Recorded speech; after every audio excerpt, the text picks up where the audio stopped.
Welcome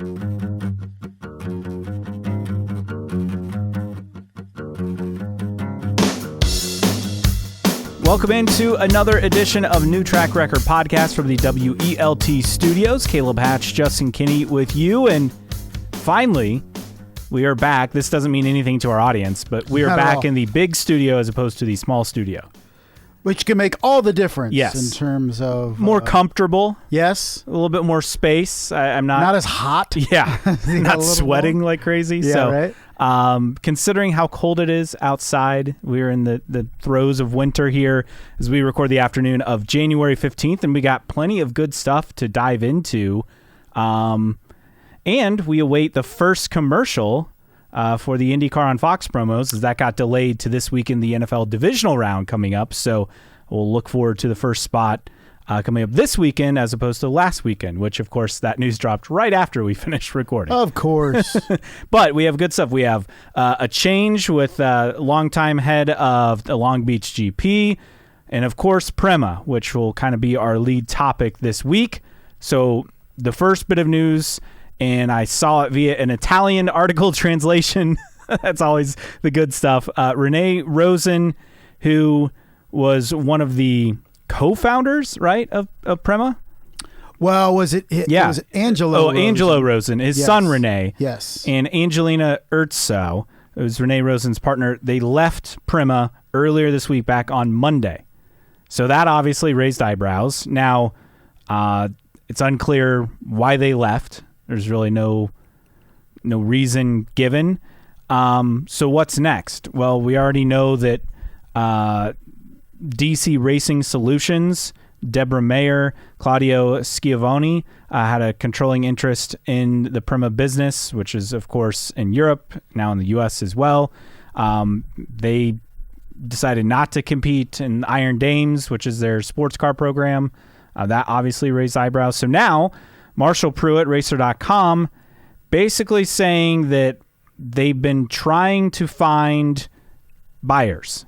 And Racer says one or more interested parties have inquired about buying the team. Rumors of a sale have circulated. 2 of the supposed high-profile buyers have been ruled out. Talks ongoing with other potential candidates. So we have basically a timeline of, 6 weeks to the start of the season. You got to get your engine contracts and your tire bill stuff in by, I believe, the end of the month, he said. So now it's... what's next? Do we see both cars still on the grid? Do we see one car? I mean, it seems to sound like there's a possibility that could just be one car. I mean, they got 2 weeks basically to figure all this out. And I'm sure this wasn't a sudden thing in terms of ownership leaving. This isn't good. This is a freaking cluster. And let's put it into first before we delve into IndyCar specific. Like, this puts the entire Prema racing operation under question.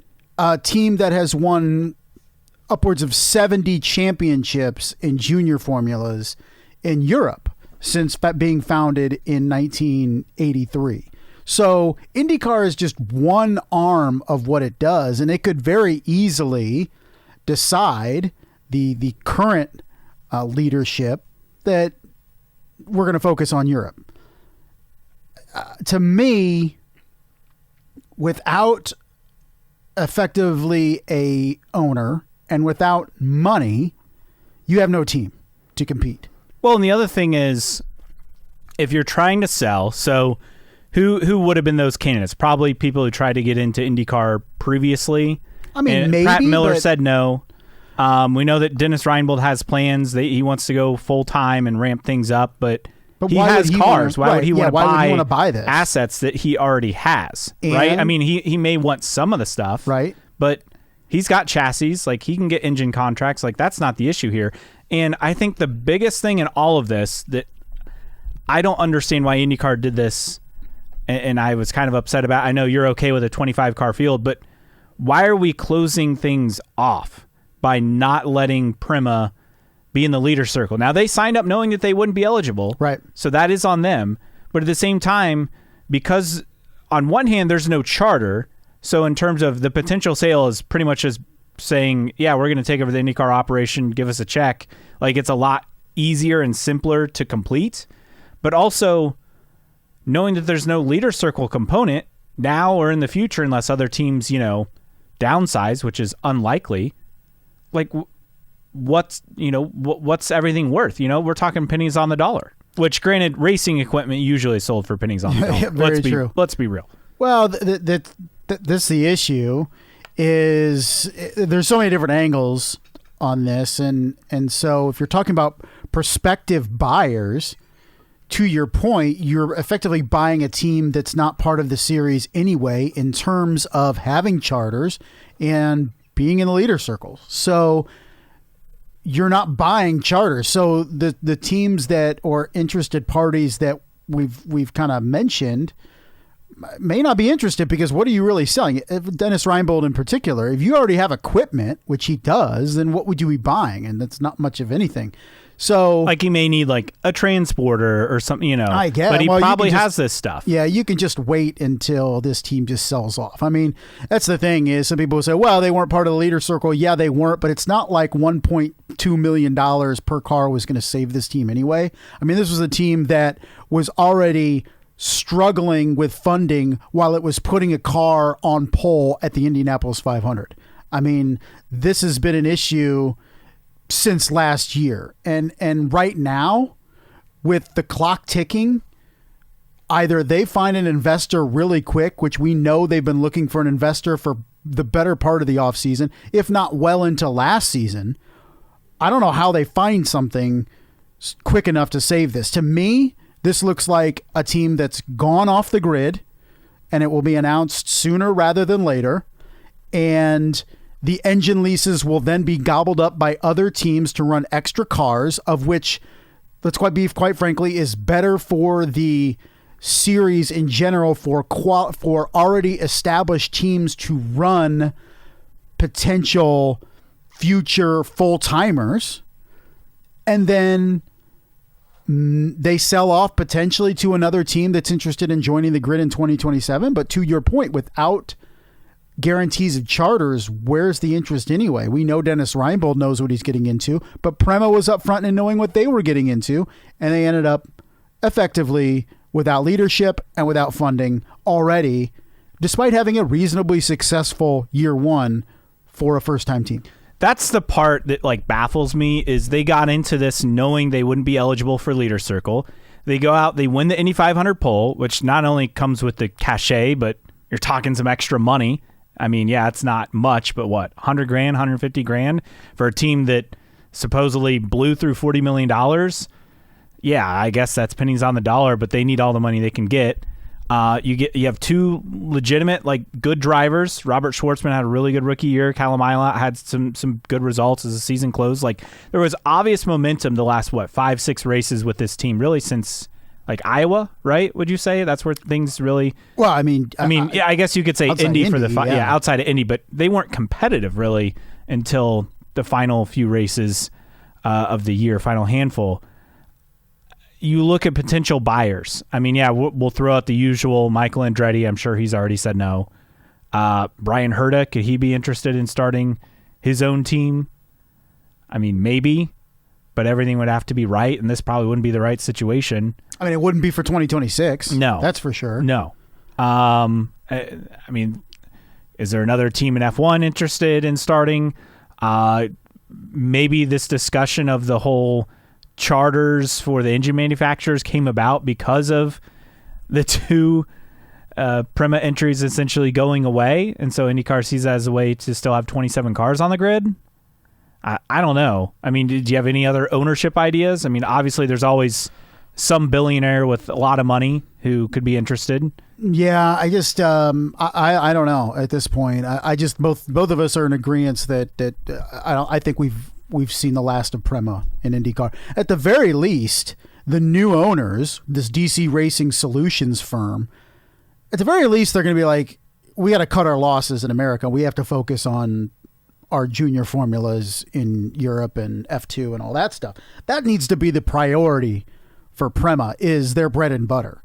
a first-year IndyCar operation going into their second year is not a priority for Prema, particularly if they're hurting for funding and have just lost their effectively the bankrollers, the bankrollers and the team owners from the inception that started the team. So for me, this is going to be settled by the end of the month because the engine manufacturer, which is Chevy with Prema. Chevy's basically going to say, okay, you have and we read this in Marshall's story. You have till the end of the month to let us know if you want these leases or we're giving them to someone else. You this can't is not going find to be an owner out of thin air if you've already had people turn you down. Yes, unless you're deep in discussions with someone. Well, and I think it's more if they're deep in discussions with a financier. Mm-hmm. Maybe it's an owner or somebody that's interested in purchasing the team but will bankroll it this year. But to me, the more likely thing is this team goes under, the leases are used by other Chevy teams, and the assets are sold off at some point, whether it's one person buying the assets or if it's just scattered. And make no mistake, too, who's really going to be interested in buying chassis that in 2 years are worthless? Yeah. And that's a great point. So, to me, that's my problem with envisioning any new teams in 2027 is, especially, I can see Dennis Reinbold because he already has everything. But to me, who's jumping into this series in 2027 when you just have to buy all new stuff in 2028? Effectively, why would you buy Prema's chassis and stuff when you could just wait till 2028 and buy all new? Because you're avoiding having to effectively pay two bills. Now, to be fair, Prema jumped in 2025 when at the time there'd be a new IndyCar in 2027. But I think, as we've seen, Prema's from the jump was just out of its depth. We felt like, okay, it's throwing a lot of money in, and I don't know if it was expecting better returns, delusional returns in year one. I mean, I feel like they had great returns. Indy 500 pole, several top tens. I mean, they weren't out to lunch. I mean, that's more than you could ask for. I don't know if it was European arrogance to, well, this is a spec series. We're just going to have the same cars as everybody else. And our 40 years of dominance in Europe is easily going to be carried over to the United States. That leads to a point that I've been kind of marinating on in my head throughout this discussion. Isn't it interesting how the Europeans don't want Americans coming over to F1, but we've now had Carlin, and assuming Prema is out, Prema come over here to IndyCar and completely flame out in just unbelievable fashion. Very interesting. Like Carlin doesn't exist anymore. Carlin does not exist. Prema may not exist here by the end of the month. Who knows? We felt like Carlin did the right thing when it came over. Yes. It invested in lights. Remember, they first. started in lights with Chilton for a season and then built their way up, and they had an experienced IndyCar driver in Charlie Kimball to pair with Max Chilton, who had experience by that point, with Ganassi for a season, along with his lights experience. So they did the slow and steady approach. Prema went all in, had the facilities and spent all the money and the fancy shop, all that, and they could be gone after a year. And I think it's a variety of different things. It's not that they bit off more that they could chew in IndyCar. That's one part, but this is obviously a team in flux. And not just an IndyCar team. The entire organization is in flux. And usually how these things go is when you have to cut back and downsize, the latest additions are gone. Look at it as a business, and you look and say, okay, well, what are the things that we've had around the least amount of time? Maybe the employees that the least amount of time. We're going to cut those and focus on what our bread and butter is. The bread and butter is European Junior Formula, all the way up to F2. So I just see this as a team going away, and we're not going to have to wait very long to know what the end game is, because as we said, Chevy needs an answer by the end of the month if these engine contracts are going to Prema or they can use them elsewhere. So by the end of the month, we'll know what the future of Prema is, at least for 2026. But effectively, they're done. Yeah, it doesn't seem like all the money they paid for IndyCar was smart business-wise, because now in Europe they pretty much have drivers pay their way but IndyCar is a different animal, and it's more expensive than those junior categories over there. So this was a big step. There was a lot of smoke all last year. Remember, there's rumors they weren't going to make it past Indy.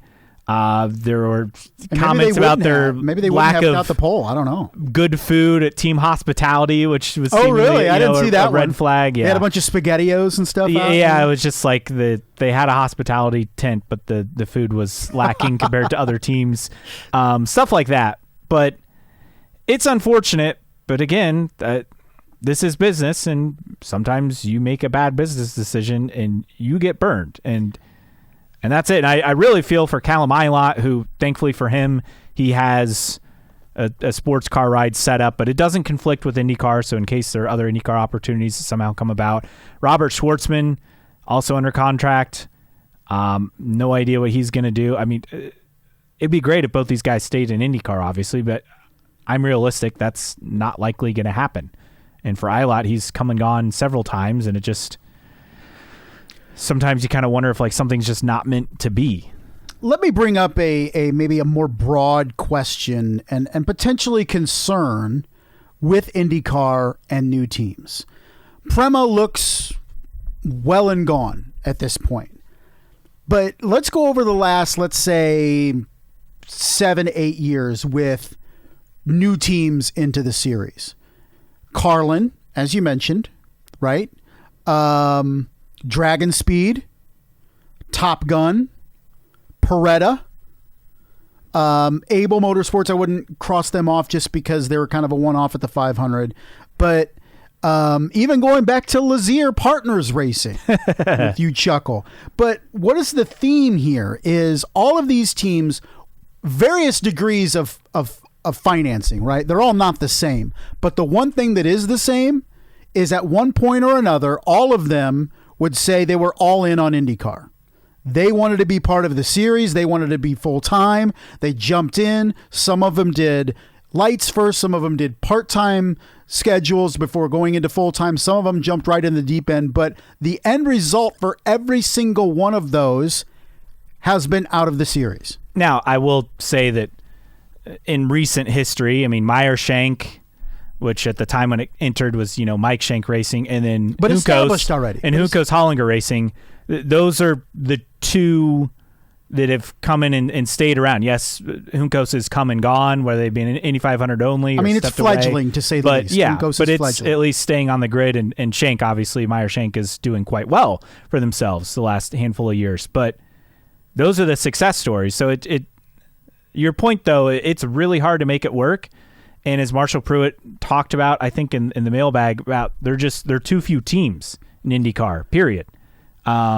You have aging owners, and there just aren't enough people being given that opportunity. And I do think with the leader circle limitations at 22 instead of 25 or 27, and the charter thing being limited to 25, they basically made it an exclusive club where why would you want to join? If you can't get a charter and or leader circle, why would you want to be a part of IndyCar? Like it financially has to make sense, and it can't make sense in that way.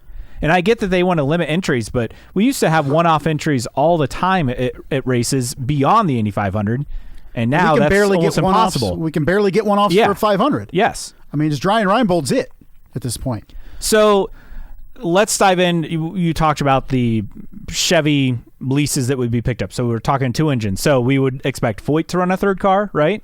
Well, are we looking at... I don't know if this would be every race. And I don't know if any of the teams would want to run. Oh, I'm talking Indy 500. Oh, yeah, 500. Yeah. I'm so sorry. Yeah, Foyt would run a third car, and what? Hunkos would run a third to fill the gaps? Maybe. I mean, obviously, Ryan Reinbold's going to have a racing. I mean, they'll run 3, assuming Ed wants to be back. Yeah. And they already would have that access to that. So that's kind of where we're at. It's not really increasing the grid. In a way, it's ensuring that we're only going to have 33 entries, the way I look at it. Yeah. Yeah. I mean, if to me, it doesn't matter, 33 or 34. It's almost the same difference. I love bumping, but I want real bumping. I don't want bumping one car. But yeah, we would be at 34 if Prema goes away and then those two leases are picked up. Maybe most likely, assuming there's a fourth Andretti is assumed in this scenario. Obviously, a second Ryan Reinbold, a fourth at Ray Hall with Takuma Sato, which seems like all but a done deal. I will say the optics aren't good for anybody that wants to jump into IndyCar right now, because while Prema had issues behind the scenes, the fact of the matter is this was a team that heavily invested into IndyCar and flamed out in a year. And that's going to be noticed by people. And I think you go through that list of teams that I mentioned, Dragon Speed was all in, right, in 2019 and 2020 and really wanted to grow and didn't. I think a big one to me is Peretta Autosport and what they wanted to do. And I thought Beth Peretta deserved a lot more support from the series than what she got. And that was a missed opportunity, especially in terms, we talk about missed opportunities with bringing back Catherine Legg in ELF last year. I mean, we had an all woman or at least woman owned team that wanted to compete in this series consistently and never got the support that she should have gotten. So those are just two of the biggest examples. And then, Carlin, I think, was a big one too that just couldn't make it happen. But the concern is, for a variety of reasons, a variety of different teams haven't made it in this series. And I know and understand that's part of motorsports. I get it.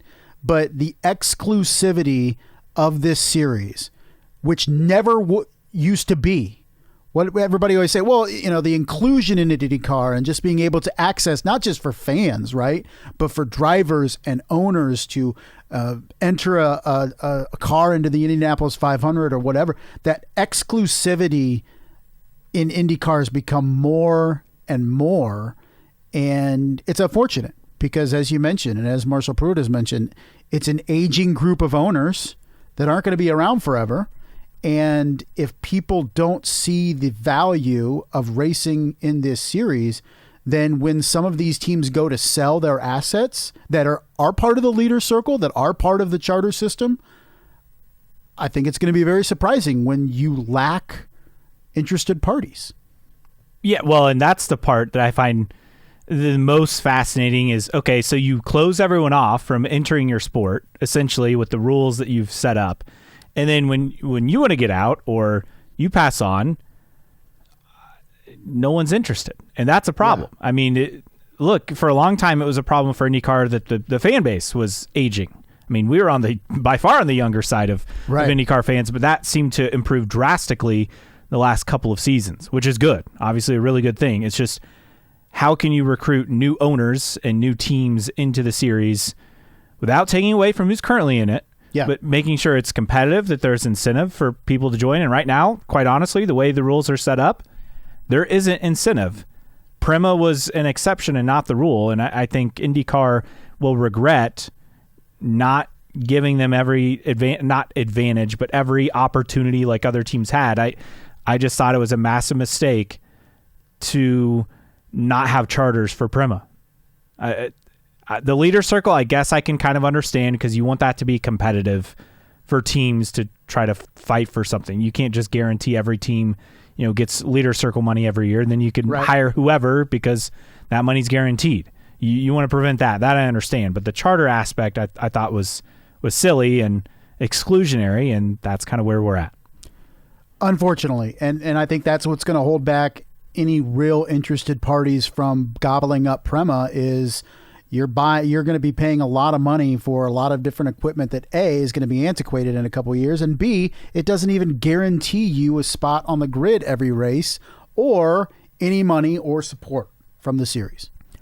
So we go from one story involving a team competing on the Penske Entertainment umbrella to a position for Penske Entertainment, and it was announced probably minutes before we started recording, but Grand Prix of Long Beach President and CEO Jim Michaealian will assume a new role in Penske Entertainment effective the end of June of this year.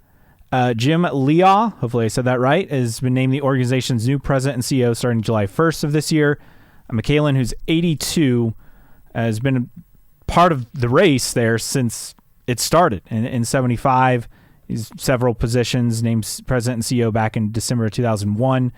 But he will continue in a role to be determined with Penske Entertainment. That's not been named, but obviously a huge shift for those events. Okay, the guy's 82 years old. Yes. I mean, the dude he should enjoy retirement. I don't know what kind of role he's going to be with Penske Entertainment. I don't see it being a big role. Is that wrong to say? I mean, he was 82 years old. Yeah, I understand. I mean, Penske's what, 89? Yeah, I mean, other than Roger Penske, who appears superhuman and some sort of cyborg, I mean, yeah, he's not coming into IndyCar to really... 88, my apologies. Yeah, he turns 89 in a month. Yeah, I don't think Jim Michaealian's coming in and really taking over something huge within Penske Entertainment. I mean, the dude's 82. Maybe an ambassador or something. But, yeah, he's done a great, phenomenal job over the decades with that event, obviously. I just don't think he's going to be all of a sudden some big mover and shaker within Penske Entertainment and IndyCar. And then Leah comes, another change is someone moving over from PRI. He was the GM of PRI, so obviously very involved in the motorsports industry as they lose their president and their GM after the last year's December PRI show. So just find that interesting as well. But obviously a big news for IndyCar. Again, Michaealian will run this year's Long Beach race weekend, which is April 17th through 19th, and then Leah will step in later in the year. But obviously huge news nonetheless. Yes, very much so. So that's a look at kind of the two main big things this week. If you agree or disagree with us, especially on Prema, we'd love for you to interact with us. You can always find us on social media, on Twitter/X. It is IndyCar Podcast. You can also message us on Facebook. Just search for New Track Record. On Instagram, IndyCar Podcast is the handle as well. Email us. Send us your questions, comments, rants, concerns. newtrackrecordpodcast@gmail.com. You can support us via Patreon, patreon.com/newtrackrecord. Thanks to Reed and others for their support. And as always, download and listen on your favorite podcasting platform, whether that is Apple Podcasts, Spotify, or wherever you find your podcasts. Mailbag time, and we have a few things to get to. So making light of the moving holiday deadlines for Dale Coyne Racing, I posted a poll and said, by what holiday will Dale Coyne Racing announce their second full-time IndyCar driver? So Martin Luther King Jr. Day, which is coming up on Monday, Groundhog Day, Valentine's Day, or President's Day, and nearly 42% of you said by President's Day. So we're thinking mid-February for this. 33% said Valentine's Day, nearly 17% said Groundhog Day, just over 8% said MLK Day. A few replies here. Bill Hesse said, has to be before Media Day, right? Right? Well, you'd think. Maybe. All indications are it's still going to be Roban Grosjean. Yes. At this point. Depending on funding, which we'll get into another interesting aspect on the funding element in news and notes, because I thought it was a fascinating announcement with another IndyCar team that came down earlier this week. Lynn_IndyCar said the best pick would be Groundhog Day, as we all know why, but I'm going to say President's Day as it's closest to the start of the season. Only need one car to test, which they already have a driver. Question is who will fill the second seat. I mean, Grosjean seems to be in the on-deck circle, if you will. BK Hickey said Groundhog Day seems appropriate since it's the same story every year. Yep. NK Harden said whatever holiday February 27th is, maybe the 26th if we're lucky. AJ Abate said Labor Day. Tommy the Tree 01 said, I say Groundhog Day because testing is coming up a week or so after. Yeah, I think we'll see it here soon, but we've thought that for several months. So who knows? Right. Also, Lynn sending us a correction. The Brian Reinbold and Connor Daly is not because of 76.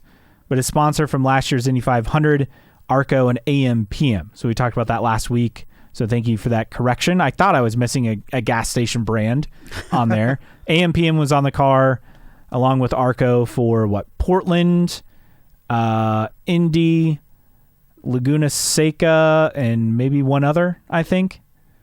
So that would be how he would do a part-time schedule this season with Ryan Reinbold if he does get that second seat for the Indy 500. There you go. So that is a look at the mailbag, and we dive now into news and notes. And first bit of news item, there's a new IndyCar / motorsports beat reporter for the Indianapolis Star, thanks to Zion Brown, who actually just posted his first story on the change in leadership for the Grand Prix of Long Beach at IndyStar.com. But congrats to him. We will hope to have him on coming up next month once he gets settled into his new role, which already writing content for his new role. Elsewhere, let's talk about that weird sponsorship thing.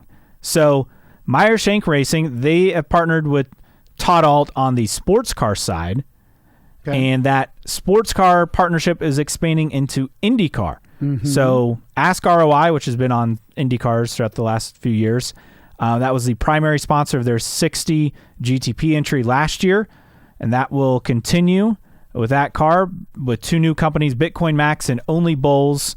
Will be kind of the main promoter thing for that they're looking to promote. But then also those brands, Bitcoin Max and Only Bowls, will be on Felix Rosenquist's car, and along with Marcus Armstrong and the Indy 500 entry for Elio Castroneves. Not primary, obviously, but still, I think it's fascinating because it seems to be the holdup is a check clearing for Grosjean to get the second coin seat? Like, is that all it is? I really think it's coin is like, well, I'm waiting to see if I get a better offer. Yeah.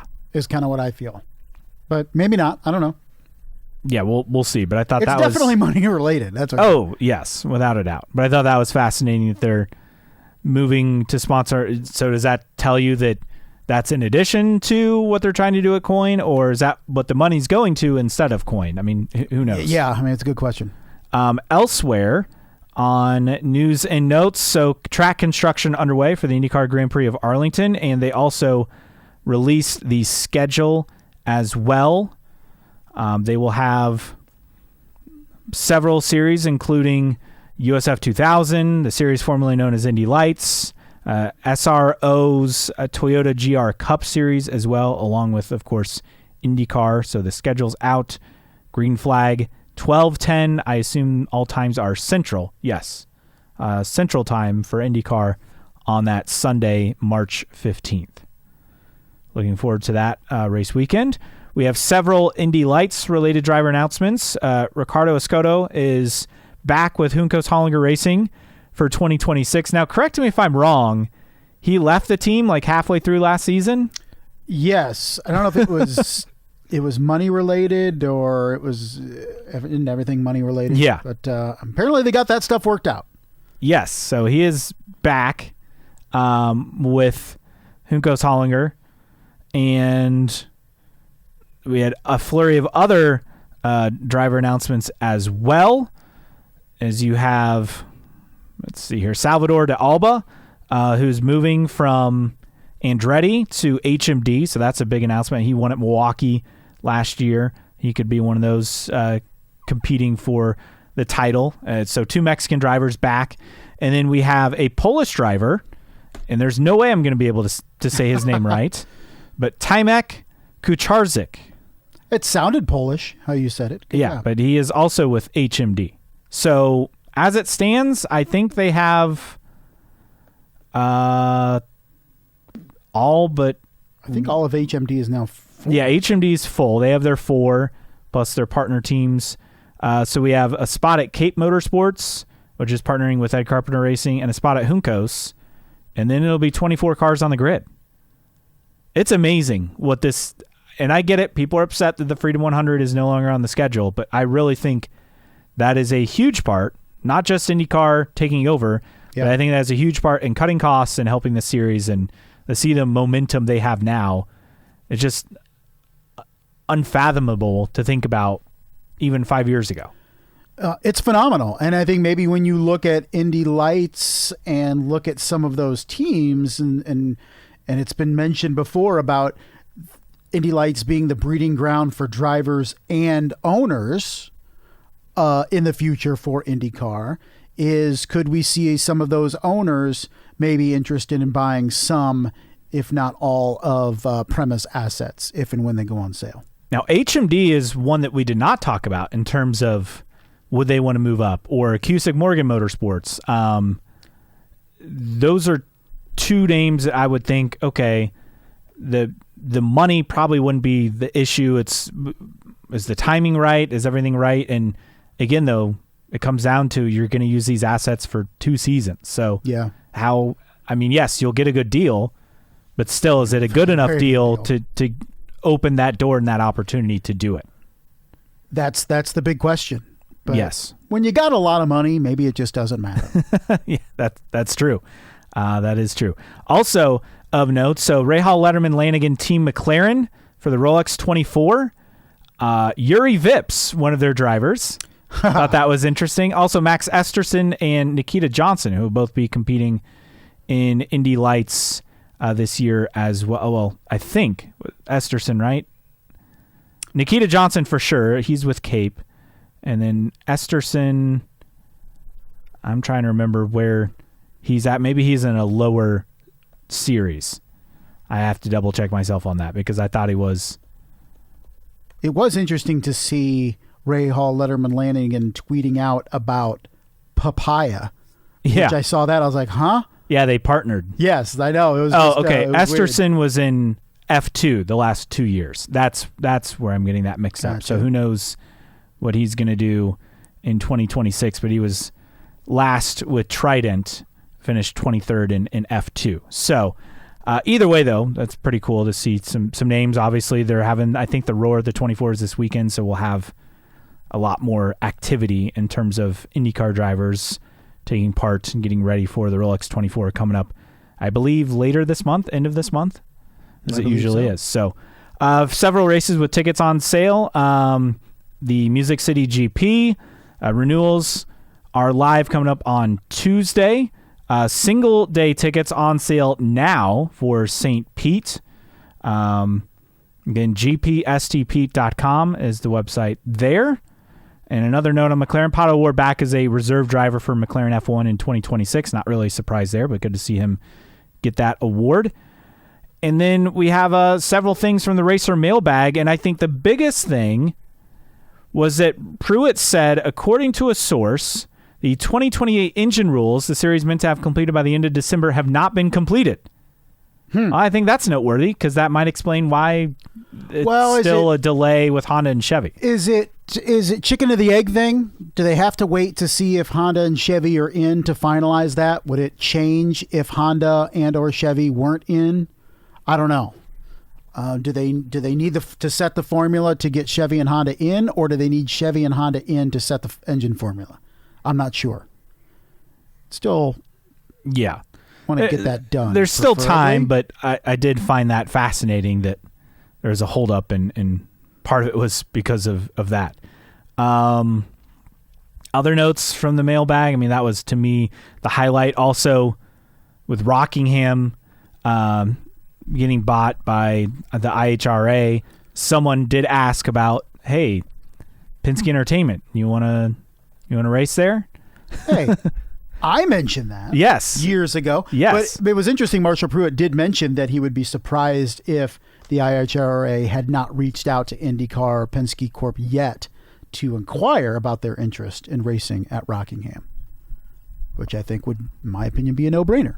I mean, NASCAR raced there, as recently as last year? Yeah. I mean, so it's up to code in terms of safety measures and all that stuff. So gets you into a region of the country that you were trying to get in with Richmond effectively. So yeah, get to Rockingham if the opportunity strikes, which if the IHRA owns the track, it's easier to go through them than effectively NASCAR to race at one of their tracks. So let's make it happen. And speaking of other tracks, Kentucky Speedway. Adam Stern pulling this article from WLWT. The Gallatin County, which is where Kentucky Speedway is located, is looking at potentially selling the land, but they need to find a buyer. Hey, IHRA, Penske Entertainment, you want a racetrack? Hey. You want to save Kentucky? This could be your opportunity. Pruitt on the latest, on the second Dale Coyne Racing seat, said that Romain Grosjean remains on pole position to get that ride. So, again, that's kind of where we're at. Anything else that I'm missing from the mailbag? No, it was pretty sparse again this week, as you kind of would expect in January. But that's kind of where we're at. A few other small items to get to before we get to our tweets of the week and our random split era driver of the week. First off, the MHP Racing Memorabilia Show is coming up Friday, January 16th, 5 to 8 p.m., Saturday, January 17th, 9 a.m. to 3 p.m. at the Delara IndyCar Factory in downtown Speedway. Admission is $10. It includes both days. You can check out MHP Racing Memorabilia on their Facebook page for all the information. So that's going on in Speedway coming up this weekend. If you want to get some gear, it's always fun to see, the old gear and stuff like that. I don't have enough I know there are people who are like collect die casts or like, do you have a collection? I mean, the only thing I like to get the Indy 500 program every year, but that's about it. Yeah. I used to, when I was in media, I'd get the pin every year, and I liked collecting those, but I don't even do that anymore. For sure. All right. Anything that we missed? No, I don't think so. It was just as we were recording here, just searching for any new information, of which there is none, about the upcoming IndyCar game, which is supposed to be released in the second half of 2026. I made note that the NASCAR 25 game that came out last year released in October. So I don't know if it'll be similar for the IndyCar game this year, but it'd be nice here, preferably before the season starts, to maybe get an update on where they are at in developing that game, particularly if we're supposed to see it later this year. Yeah, I hope we get like sims during the month of May, for people to play something. I would hope by May we have a release date. Yes. If it's supposed to be the second, I mean, even if it's not till October. So I'm hoping we see or get an update in the near future about the plans for that game. For sure. Tweets of the week time, and we have several. First off, Beyond the Flag posted the picture, and we all talked about this and made jokes about it back when Oregon played IU in the fall, and College Game Day was there, and the Oregon Duck, Puddles is his name, said, I'm a Walmart, or said like, actually, so they changed this, but it was what? The Indy 500's the Walmart of F1, right? Yeah. And then he Beyond the Flag posted, I'm a Walmart Donald Duck, after Oregon got dismantled by IU. And then also this related to that, Nick Yeoman of IndyCar Radio tweeted, believe it or not, this isn't the first time folks in the state of Indiana have been captivated by a guy named Fernando. And of course, on the left, a picture of Fernando Alonso. On the right, a picture of Fernando Mendoza, the Heisman Trophy winning quarterback of the Indiana Hoosiers. But I thought that was funny. And then this from Michael Mulvihill, who is with Fox Sports, does insights, analytics. He said, there's really never been a better time for leagues, conferences, and sports media to jointly launch a sports-only version of Twitter. And I thought that was fascinating. I believe that that's the only real reason I'm on Twitter anymore, is for sports news. Yes. Stuff like that. Certainly not for other news. No, it's not. So, but yeah, another week down. Sports stuff and funny tweets. That's about it. Yeah, that's pretty much. And for random splitter or random tweets of the week, that's all we're here for. So. All right, and we go to our random split error driver of the week. I think we've talked about this person before. I just didn't have him on my master list. So, as you know, if it's not on the master list, it doesn't count. Correct. And I didn't realize that this driver raced for Team Penske. Ooh. Not Kevin Magnussen, but father Jan Magnussen. Jan Magnussen. In the first season of the split in kart for Team Penske at Mid-Ohio, Jan Magnussen in 1996 raced, and then raced for 3 races then for the Hogan Penske car. So once in the 3 car and then 3 times in the 9 car. He then came back in 1999 and raced 6 races for Patrick Racing and had a best finish of 7th at Vancouver. His best finish in 1996 was 8th at Laguna Seca. But that was one thing I didn't realize is Jan Magnussen raced for Penske. Second, I didn't realize how highly touted Jan Magnussen was when he was coming up. He won the 1992 Formula Ford Festival at Brands Hatch. He dominated the 1994 British Formula 3 Championship. He won 14 of the 18 events, and he broke Ayrton Senna's F3 record in terms of the amount of wins in a single season. I mean, I only know him as an older sports car driver. Right, absolutely. I had no clue that he ran for Penske. He absolutely did, and he made his Formula One debut in 1995 at the Pacific Grand Prix. So this is post-Formula One is when he appeared in kart. He was sitting in for Mika Heineken, who was unwell in that 1995 race. Mika Hakkinen? Sorry. He became the first Dane to run in the category since Tom Belso in 1974. He had a seat in Formula One with the newly founded Stewart Grand Prix team. He owned in part by his former F3 boss, Paul Stewart. This is interesting, too. Team founder Jackie Stewart, who knows a little bit about racing, really? once described Jan Magnussen as, quote, the most talented young driver to emerge since Ayrton Senna. But his performance was underwhelming. He scored his only championship point in his last F1 race, the 1998 Canadian Grand Prix. So he made. Now, remember, though, the point system was different back then in F1. Very true. He scored 1 point for finishing 6th because the point system went from 10 to 1. It wasn't staggered. top 10, yeah. You had to be top 6 to get a point. So it was a lot harder to earn a point back then. So that's still really impressive. Especially, I don't think those Ford teams were any good in that era. Right. So you are a product of the car you're in a lot of ways, especially in Formula One, and it's not like Jan Magnussen was in a banger of a car. Let's just say that. But as you mentioned, did a lot of IMSA. As recently as 2023, did Daytona, the 24 hours of Daytona. He's still only 52 years old. So Jan Magnussen's still variably young. Did supercars. Has done a lot of... he did a NASCAR race. He did a NASCAR the road course race at Sonoma with Phoenix Racing in 2010. Which I had no idea he did. Le Mans a lot of times, as recently as 2023. He won Le Mans multiple times with Corvette Racing in the early and mid 2000s. And then, of course, the father of Kevin Magnussen, who we felt was very, very close at one time in joining the IndyCar series, and has never come to fruition, at least not yet. But at least coming back to his kart career, he raced a total of, 5, 6, 7, 8, 9, 10, 11 races, and his best finish was 7th in Vancouver in 1998. 1999 was 8th at Laguna Seca in 1996. 4 races with Team Penske in 1996. The rest were with Patrick Racing in 1999. Still climbs into a car every so often. Wouldn't be surprised if he does another Le Mans or 24 Hours of Daytona. Who knows? Maybe he's on the entry list for the 24 Hours of Daytona. No idea. But Mr. Jan Magnussen, father of Kevin Magnussen, this week's Random Split Era Driver of the Week. There we go. That does it for us. For Justin Kinney, I am Caleb Hatch.